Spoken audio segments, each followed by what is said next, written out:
Bharatiya Janata party को अगर 23.5-24 crore vote मिला है 2024 में, कांग्रेस पार्टी को 14 करोड़ थर्ड बेस्ट कहना चाहिए, वर्स्ट कांग्रेस के है। 10 करोड़ वोट कम मिला कांग्रेस पार्टी को बीजेपी से। बहुत बड़ा नंबर है।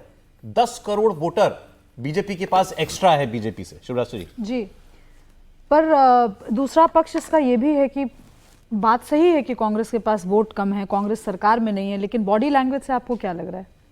बॉडी लैंग्वेज का बॉडी लैंग्वेज देखिए और सत्ता पक्ष का बॉडी लैंग्वेज, वो तो सरकार में है बॉडी लैंग्वेज में। बिल्कुल। तो मुझे लगता है कि ये जो अभियान है, जो सदस्यता अभियान है, बात हो रही थी, कई बार अपने कार्यकर्ताओं के बीच में नैरेटिव सेटिंग के लिए भी जरूरी होता है कि आप बताएं कि आपको एक्टिव होना है, और ऑपोजिशन के सामने भी आपको नैरेटिव सेट करना होता है कि हम अभी रुके नहीं हैं, हमारी कहानी अभी खत्म नहीं हुई है। तो इस सदस्यता अभियान के बहुत सारे मीनिंग निकाले जा सकते हैं। लब्बो-लुआब यह है कि जो चुनाव के रिजल्ट, मेरे हिसाब से जो चुनाव के रिजल्ट आए 2024 में, और आप देखिए मेट्रोपॉलिटन सिटीज आप सिलसिलेवार तरीके से उठा करके देखिए, भाजपा कहीं भी सत्ता में नहीं है। जिन भी मेट्रोपॉलिटन आप देख लीजिए, आप सिलसिलेवार तरीके से अगर हम चलें तो आप पंजाब देख लीजिए, आप अगर हम हैदराबाद की बात करें, शहरों में पीछे जा रही है पार्टी, शहरों में पीछे जा रही है पार्टी, जो कि पार्टी के लिए बहुत चिंता का विषय है। अर्बन यूथ, ये बीजेपी की कोर कॉन्स्टिट्यूएंसी हुआ करती थी। तो अगर वहां से मामला खिसक रहा है, मैं ये नहीं कहती हूँ कि it's a gone case, but it is a going case, तो वो कोर्स करेक्शन तो करना पार्टी का काम है।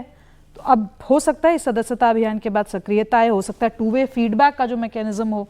अभी जो पराशर जी ने जो बताया कि आप जब मिस्ड कॉल देंगे तो आपके पास आएगा SMS और आप अपना ब्यौरा देंगे, फिर जैसा कि सर ने कहा कि आप जाकर के लोगों से बात करेंगे, पार्टी के कार्यकर्ता घर घर जाकर बात करेंगे। वो क्या बात करेंगे? वो फीडबैक कलेक्शन का भी मैकेनिज्म हो सकता है। पार्टी क्यों हारी, आपको क्या लगता है कि क्यों हारी, जनमानस का जो पल्स है वो कहाँ है। हालांकि ये सत्ता पक्ष को पता होना चाहिए, लेकिन अगर पता नहीं है और वो कोर्स करेक्शन के मूड में भी है, तो भी ये एक अच्छी खबर है। राय साहब, जो बता रहा था मैं अभी, 10 करोड़ वोट का फर्क है आज की तारीख में बीजेपी और कांग्रेस के बीच में, और बीजेपी अब कह रही है मैं 28 करोड़ मेंबर ही बना लूंगी।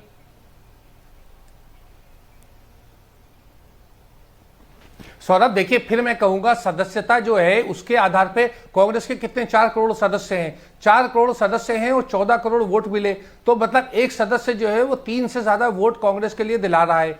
तो ये ज्यादा विश्वसनीय एक तथ्य है और फैक्टर है। यहां तो जो भाजपा जो है वो अपने खुद प्रोपेगेंडे की शिकार हो रही है। उसको लगता है कि संख्या बढ़ा देने से उसका एक दबदबा कायम हो जाएगा। वो दबदबा वोट में कन्वर्ट नहीं हो रहा है। मैं फिर आपसे कह रहा हूं, आप अपने स्टूडियो में देखिए, आप अपने ऑफिस में पूछिए, कितने लोग भाजपा के सदस्य हैं। जो हमारे मित्र कह रहे हैं कि सामान्य सदस्य और सक्रिय सदस्य में भेद होता है, वो कोई तथ्यात्मक बात नहीं है। कोई आदमी जब किसी पॉलिटिकल पार्टी की मेंबरशिप लेता है, उसके लिए 100 रुपए, 200 रुपए, 300 रुपए माहवार देता है, वो उसके साथ उसका इमोशनल बॉन्डिंग होती है। हर व्यक्ति जो है राजनीतिक दल का सदस्य नहीं बनता। तो जो लोग बनते हैं वो सोच समझ के फूंक आकर के कदम रखते हैं। तो इस स्थिति में भाजपा का जो है ये उनका राजनीतिक रूप से एक बड़बोलापन है, जो हमें काफी नजर आता है, और चुनाव के रिजल्ट उसकी तरफ चिन्हित करते हैं, उसको दिखाते हैं। तो भाजपा अगर इसको थोड़ा सा रियलिस्टिक टारगेट करे, मेरे ख्याल से उनके 8-10 करोड़ जरूर मेंबर होंगे, जो सामान्य कहें सक्रिय कहें दोनों लिहाज से, तो वो चीज ज्यादा अच्छी होगी कि वो कम से कम 3 गुना तो होता ही है कि जो एक आम आदमी होता है और एक जो सिंपैथाइजर होता है, जो एक सपोर्टर होता है, और एक पार्टी का सदस्य, ये सौरभ डिग्री का फर्क होता है। हम जानते हैं कि हम किसी भी जगह पर हम सब में एक ये भाव होता है कि हम किसी को पसंद करते हैं, नापसंद करते हैं, हम किसी क्लब का या किसी पार्टी का, किसी एसोसिएशन के मेंबर बनते हैं और हम उसमें सक्रिय होते हैं। तो डिग्री का फर्क होता है। तो राय साहब क्या कह रहे हैं, जो 18 करोड़ बीजेपी आज क्लेम करती है मेंबर अपने, कि बस ज्यादा से ज्यादा, इनमें से ज्यादातर बोगस है? नहीं, बोगस नहीं है। मेरा कहने का मतलब यह है कि अगर भाजपा खुद अपने चश्मे का नंबर सही कर ले तो उसको नजर आएगा कि 6-7-8 करोड़ से ज्यादा नहीं होंगे। बहुत अंतर है, 3 गुना का अंतर हो जाता है 6 करोड़ और 18 करोड़ के अंदर। आप बोला एक्चुअल कमिटेड जो वर्कर होगा वो कह रहे हैं वो 6 करोड़ से 6 करोड़ 8 करोड़ इतना ही हो सकता है बीजेपी का। बड़बोलापन है पार्टी का। नहीं, देखिए, ये पहली तो बात बिल्कुल अनर्गल है कि सामान्य सदस्य और सक्रिय सदस्य, ये इसका कोई फर्क नहीं होता है। बिल्कुल होता है, हर पार्टी में होता है, वो लिखित है। और लिखित है, और जानते हैं जो सामान्य सदस्य बन रहे हैं, जो सक्रिय सदस्य बन रहे हैं, वो जानते हैं कि हमारी जिम्मेदारी क्या है।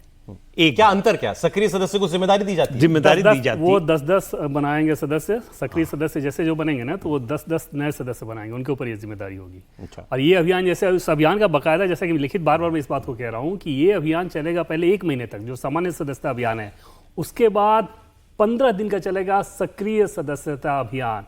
मतलब ये बकायदा बीजेपी के संविधान के हिसाब से लिखित फर्क है कि सामान्य सदस्यता अभियान और सक्रिय सदस्यता अभियान एक्टिव क्या है। मेंबर कितने बीजेपी के ये पार्टी बताती है? एग्जैक्ट डाटा तो नहीं दिया जाता, लेकिन ये बताया जाता है कि जैसे इस तरह के काम करने वाले लोग लगभग 15 लाख 20 लाख इस तरह के रहते हैं, जो कि पार्टी के लिए रात दिन काम कर रहे होते हैं। सर कुछ बोल रहे थे आप? नहीं, हम कह रहे हैं, देखिए जिस तरह की बात कर रहे हैं राशिद साहब, अगर उस तरह से सोचा होता जनसंघ के समय में, तो अब तक पार्टी दुकान बंद करके चली गई होती। कि कोशिश ये नहीं करनी चाहिए। कांग्रेस का उत्तर प्रदेश में एक समय सदस्यता अभियान चला था जब राजीव गांधी प्रधानमंत्री थे, तो हाथ के अंगूठे के साथ पैर का अंगूठा और क्या क्या निशान लगा के सदस्य बनाए गए थे, और जितने सदस्य इतने बने, अलग अलग लोगों ने जो दावा किया, वो राज्य की जो आबादी थी उससे ज्यादा सदस्य बन गए। तो उनके दिमाग में मुझे लगता है वही है कि इस तरह से सदस्य बनाए जाते हैं। बीजेपी में इस तरह से सदस्य नहीं बनाए जाते, वो वोट देने जाएं नहीं जाएं। देखिए, जिसके आप इतने साधु संत देखते हैं, बाबा लोग देखते हैं, उनको देखते हैं, आश्रम देखते हैं, उनके फॉलोअर इतने बड़े हैं, लेकिन उनके कहने पर वोट नहीं देते वो। इसका मतलब वो फॉलोअर नहीं है, फर्जी फॉलोअर है, ये तो नहीं कह सकते आप। तो लोग वोट का फैसला जो है अलग अलग कारणों से देते हैं। तो फिर हम मान लीजिए बीजेपी को वोट देना चाहते हैं, देवेंद्र जी खड़े हो गए, कांग्रेस पार्टी से दोस्त है हमारे, तो हमने इनको वोट दे दिया। तो कंसिडरेशन अलग अलग हो जाते हैं वोट देते समय। जब हम पोलिंग बूथ तक जाते हैं, तब जो है वो जो विचारधारा से कमिटेड है वो वही वोट देगा। जिसका कमिटमेंट विचारधारा से नहीं है वो इधर उधर हो सकता है। सर बात देखिए घुमा फिरा के वही होगी ना। वो जो राइस साहब क्या कह रहे हैं कि भाई केवल मिस्ड कॉल देने से हाँ मैं रजिस्टर तो हो गया तुम्हारे यहाँ, लेकिन मैं जरूरी भी नहीं कि तुमको वोट भी दे दूं।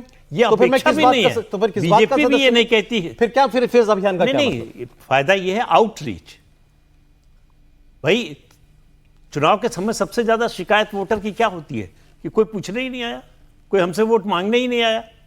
ऐसा नहीं कि आप वोट मांगने जाएंगे तो वो दे देंगे आपको वोट, लेकिन उनको शिकायत का मौका देते हैं आप जब उन तक नहीं पहुंचते हैं। इस सदस्यता अभियान के जरिए आप एक बड़ी आबादी के पास पहुंचते हैं। उनको ये महसूस कराते हैं कि आपको उनकी जरूरत है। अब ये उनका फैसला है कि सदस्यता अभियान में शामिल हो या नहीं हो, सदस्य होने के बाद वोट दें या नहीं दें। तो ये जो है इंटरलिंक नहीं है कि सदस्य बन गए तो उतने वोट मिलने चाहिए, अगर नहीं मिल रहे तो फर्जी है। ऐसा नहीं होता है। सदस्य भी है, जरूरी नहीं वोट मिल हाँ। रहा है। ठीक, राशिद साहब देखिए, ये सौरभ, ये तो बिल्कुल समझ से परे की बात है। कोई व्यक्ति उसका मेंबरशिप फॉर्म भरता है, उस राजनीतिक दल के उसके उद्देश्यों में के ऊपर अपनी आस्था व्यक्त करता है, साइन करता है, अपना आधार कार्ड देता है, अपना फोन नंबर देता है, और उसके बाद वो वोट डालने नहीं जाता। ये किस किस्म का लॉजिक है? ऐसा बिल्कुल नहीं होता। जो राजनीतिक दल के सदस्य होते हैं वो, और खासतौर से भाजपा जैसी पार्टी में, उनकी निष्ठा बहुत मजबूत होती है। इसीलिए मैं कह रहा हूं, एक सामान्य वोटर होता है, एक सिंपैथाइजर होता है, सपोर्टर होता है, और एक सदस्य होता है, और एक सक्रिय सदस्य होता है। तो ये 4-5 कैटेगरीज होती है, और इसमें हम कैटेगरी को जो मेंबरशिप लेता है वो सोच समझ के अपने विवेक से मेंबरशिप लेता है। तो इस चीज को कहने के लिए जो है हम ये कहें कि वो वोट डालने नहीं जाता, ये बहुत अजीब सी बात लगती है। देखिए सौरभ, हमेशा प्रधानमंत्री नरेंद्र मोदी की जो पॉपुलैरिटी है, हम पिछले कई बार से देखते आ रहे हैं, 14 से खास तौर से, उनकी कभी 50%, 60%, 70% होती है। भाजपा को वोट मिलता है 31%, 32%, 34%, 38%, इससे ज्यादा वोट नहीं मिलता। तो एक बहुत समुदाय है जो नरेंद्र मोदी को पसंद करता है, लेकिन वो भाजपा को वोट नहीं देता है। ये चीजें समझनी चाहिए। जो सदस्य है वो वोट जरूर देगा।